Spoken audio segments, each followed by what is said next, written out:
প্রিয় দর্শক, স্ট্রাকচার বানায় চীন, যেমন যমুনা সেতু আরও বিভিন্ন বড় বড় স্ট্রাকচার, কিন্তু ট্রানজিট দেয় ইন্ডিয়াকে শেখ হাসিনা।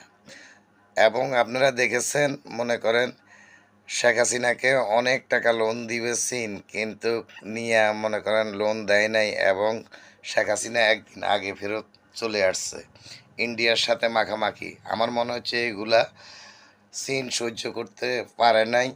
আর এই জুলাই গণ অভ্যুত্থানের মূল আপনার নাটের গরু ছিল চীন।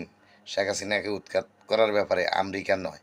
কারণ ছায়া সরকারের ব্যাপারে বলা হয়েছে আমেরিকা এই কাজগুলা করছে, কিন্তু ডোনাল্ড ট্রাম্প না করে দিচ্ছেন যে তারা এই কাজগুলা করে নাই।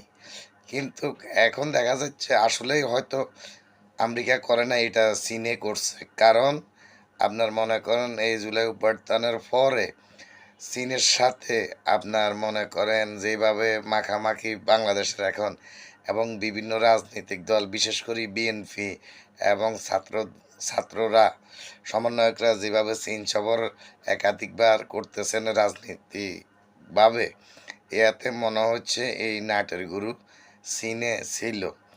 কারণ চীন বাংলাদেশের বিনিয়োগের ক্ষেত্রে মনে করেন অনেক আগে, কিন্তু প্রাধান্য দিত মনে করেন আপনার শেখ হাসিনা ভারতকে। এটা চীন বরদাস্ত করতে পারে নাই আমার ধারণা। এই কারণেই হয়তো চীন এটা করতে পারে, আমি ব্যক্তিগতভাবে মনে করি।